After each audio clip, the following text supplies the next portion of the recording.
Hi everyone, I'm happy to be with you again, and this time with the episode of Pinchas.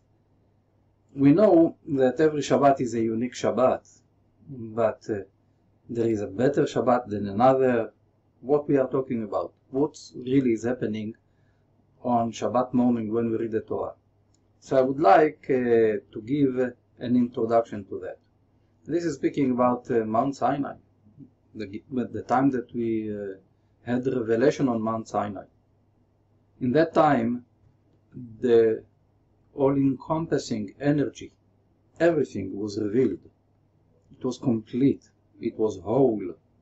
The entire Torah was revealed, which means the light that is revealed through the Torah was totally complete. To that level that death was removed in that time. The energy of immortality ruled for almost 40 days, and was almost completed, that the entire process will be complete forever, and then before the end we did a mistake, the mistake of the golden calf, and now the completion was broken, the complete cannot be revealed, and now it's again broken into pieces. The whole is broken. It's like a puzzle that we need to put together again.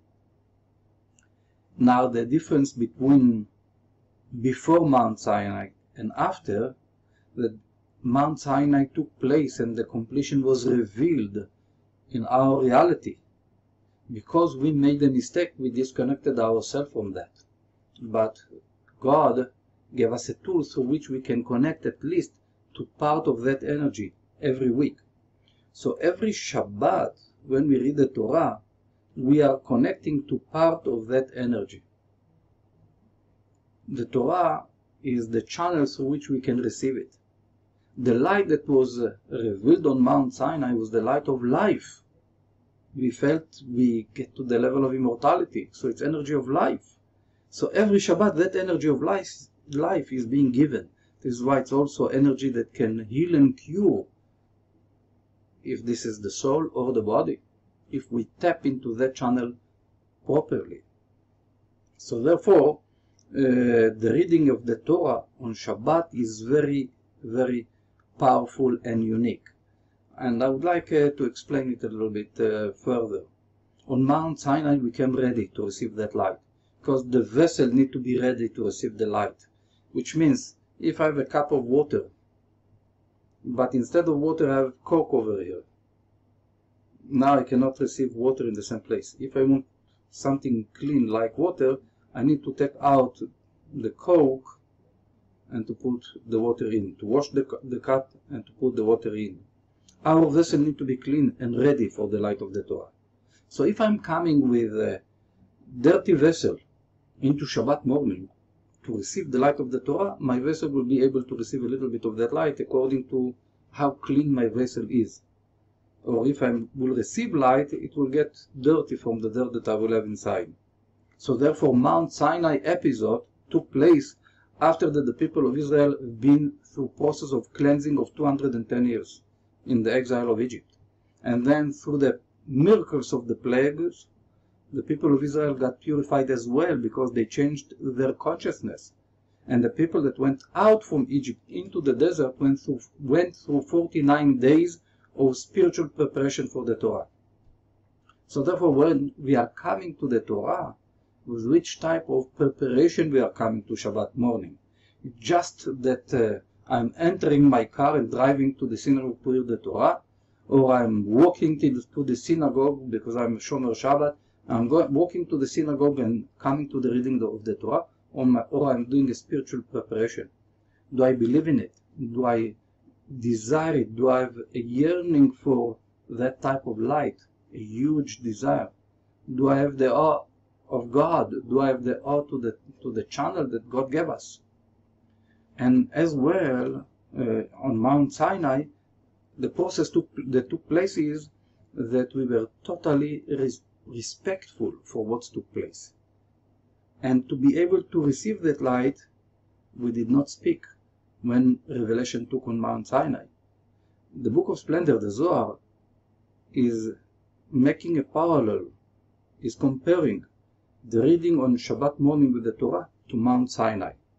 Which means when we take out the Torah from the ark and we put it on the table to read, the Zohar is telling us it's as now we are tapping into a section of energy of life from Mount Sinai. It's now a small Mount Sinai in our synagogue or wherever we read the Torah. So the same as we did not speak even a word on Mount Sinai in order to be appropriate vessel to receive that light, the same over here on Shabbat morning. We want to receive that blessing. We should not talk. Everyone should not talk while the Torah reading is taking place. And then the energy of life can come in the best way. Otherwise we are disturbing that energy to come. So therefore Shabbat morning service and the reading of the Torah is very, very powerful tool to bring energy of life. And I'm sorry to say that in most of the cases we are receiving just a small portion of that life energy on Shabbat morning. We can receive much more if we will be preparing ourselves properly, and if we will respect internally the reading of the Torah without talking with making our connection to it. In this coming week, the energy that God is sharing with us is a powerful energy that is associated with healing as well. So therefore, I would like to speak about few points, few unique points that exist in this parasha. We have in this parasha, in the name of Pinchas, a small letter Yud at the beginning of the parasha.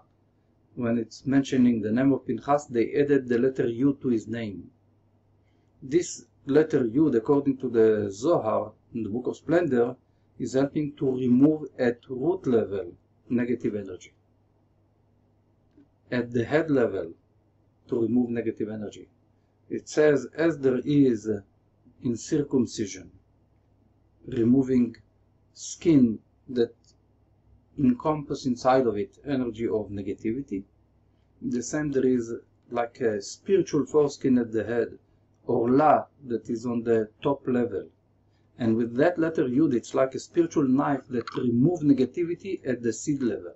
So it's a powerful channel in this Shabbat that when we listen to the reading, and if in our synagogue the people that are involved with it, and especially the person that reads the Torah, would stop for a minute with that name Pinchas that includes the letter Yud, and meditate to bring light through this letter in order to remove negative energy, negative consciousness at the seed level, it's going to be very powerful. In the continuation, we have the letter Vav in the word Shalom, the word peace, with the letter Vav that is broken. We know that in the Torah, if any letter is broken, the result is that the Torah is invalid. The letter needs to be complete. But that letter Vav is broken in the middle. And the sages are telling us that even though that it's broken, it's considered to be complete. There is a saying in Hebrew, I'll say it in Hebrew and then translate, En davar shalem yoter milev shavur, that the most complete thing is a broken heart. That when someone is breaking his ego, this is the most complete that the person can reach. So that letter Vav is symbolizing that even though that it's broken, there is power beyond nature that it's considered to be complete. The Torah will be invalid if it would be complete in this case. So this is something that's energy beyond nature. To turn something broken, to bring the energy that it will turn from negative into positive, from broken into complete. So this is opportunity for us to meditate that even something that is not perfect is really perfect. To turn it over. So we can think about situations in life in which we feel that there is a break, that something is not complete, and to ask for light, that even though that now it's not complete, that it will turn over to be whole, balanced, complete, and to bring the energy of peace and harmony into our life. This is with the letter Vav. Now, very powerful thing that exists in this parasha and associated with pandemics is that in that time with that story of Pinchas, there was pandemic that killed 24,000 people. And Pinchas, that was the priest, did an action that stopped the pandemic. Now, there is, it refers to that in this parasha, that there is a verse that's starting with Vayihi Achrei HaMagafa, and after the plague, this took place, and doesn't say what took place, and the rest of the line is empty. Instead, that it will be written, and the verse is stopping in the middle, not completing, but the line is opened. And in the next line on the scroll, it starts the next verse. That opening, it's a window that connects and channels light, simply as it is, light that stops pandemics. Because the sages are explaining to us that that space is there to separate between the pandemic to the fact that they were counting the people of Israel. They did not want to continue and to draw that energy of pandemic into the people of Israel when they are counting them. So therefore, literally, that space brings energy that stops pandemics. So here we should meditate. When we read the Torah, we should meditate with that space to bring light into our life, to stop the pandemic. First, to be protected personally from the pandemic, to ask protection for all the people that are dear to us, that are important to us, and as well to ask for protection for the whole population of our city, our country, and the world in general. But we start with a small core, with our family and with our dear people, that we ask for protection from pandemic for them and for us. So the idea is very powerful channel that we have in this portion to stop pandemics. This is another very important part, section in this parasha. Then let's speak about one big letter, final letter. There is a story of the daughters of Tzlofchad, a person that was killed in the desert, and he was making a sin and he was supposed to be killed. He was killed in the desert, and 5 daughters of that person are asking for the inheritance that their father was entitled to receive in the land of Israel, which means when coming into the land of Israel, they gave property to each family, and they were saying, we are daughters, and according to law, we are not supposed to receive the property, but what about the property of our father? We should receive it, even though that we are daughters, because speaking about a space, property within the land of Israel, we are speaking about a place which is channeling energy to our family. And Moses was asking God what to do with them, and God says they are right. When Moses was bringing their case in front of God, it's using the word mishpatan, like their case, and the letter nun is a final nun, is a big letter, bigger than usual. That letter is channel for energy, that we should ask for what we deserve as a property from the point of view of the energy in the land of Israel. Which property is connected to my soul according to the spiritual law that the Almighty knows, and we are asking that we will have the merit to get into that property, to receive that property in our life, being in the land of Israel, to receive that it will belong to our family, because it's not just the physical and the monetary receiving of property. This is the spiritual channel through which our family need to receive light, which means if it's me, my family, my children, and so on, their children and so on, which means the property, it's not just monetary, it's channel of energy for a person. So we should pray and we should ask that we will have the merit to be in the right place, in the right time, from the point of view of property in the land of Israel. And through the letter Nun, we can ask for that light that will guide us and will give us the power to manifest that.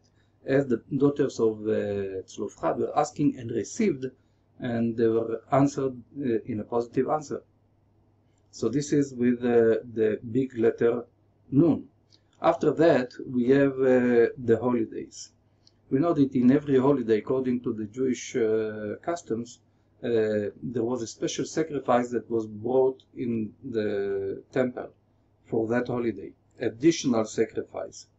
which means it was additional channel of light to reveal light in that holiday. So because that we have in this portion Pinchas, the story of the sacrifices of all the holidays, literally like in a capsula, we have the energy of all the holidays in one portion that we read this Shabbat.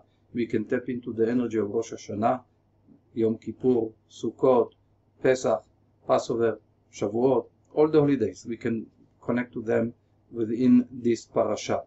And last thing but not least is the fact that within the holiday of Sukkot, the reading is including that they brought in the temple, they brought sacrifices of 70 oxes. Within the 7 days, they divided it in a certain way. Altogether, 70 oxes were sacrificed. And the purpose was to bring light to all the nations. So the question is, what's the meaning to bring light to all the nations? To bring light to all nations meant that each nation have a spiritual governor that rules over that nation. It's an angel, very high level angel, that receives light, and what the light that he receives is channeling to the nation that he is ruling over. If the power of that angel is higher, the energy that that nation will have will be a higher one. It will be stronger, economy, politically, and so on, they will be stronger. If the governor is stronger. If the governor is losing from his power, the nation here would lose power. Now, there are two ways how that governor can receive his energy. From the light of God, through higher angels, from like archangel, into the 70 angels, 70 governors, that each one will receive their light, or in a way which is considered a higher way, more energy that the world will receive when the light is coming through the Shekhinah, through the divine presence of the Shekhinah, from there to the people of Israel and to all the nations. Which means if the people of Israel, us, we draw the light from the Almighty to the Shekhinah, then the Shekhinah can divide the light to all the 70 governors in the heaven, and from there to the 70 nations. If the light is coming through the Shekhinah, it's a more balanced light, and it creates more balance among the nations to themselves, and among the nations to Israel. So it's better for us that we will draw the light, and it's better for them also, for all the nations, that we will draw the light, and the light will come to the divine presence, to the Shekhinah, and from the Shekhinah to all the 70 governors. Then it would be the best way. So in this portion, when we read that reading of Sukkot that deals with the 70 oxes, we should meditate that we want to bring the light from the Almighty to the Shekhinah, and from there to all the nations. This is part of our spiritual work and responsibility that we need to do. So God willing that we will be all successful to do it this Shabbat, this coming Shabbat, the portion of Pinchas, and that we will be blessed, our family will be blessed, our friends, and the entire globe eventually will be blessed with the light of God. Kol Tov and Shabbat Shalom.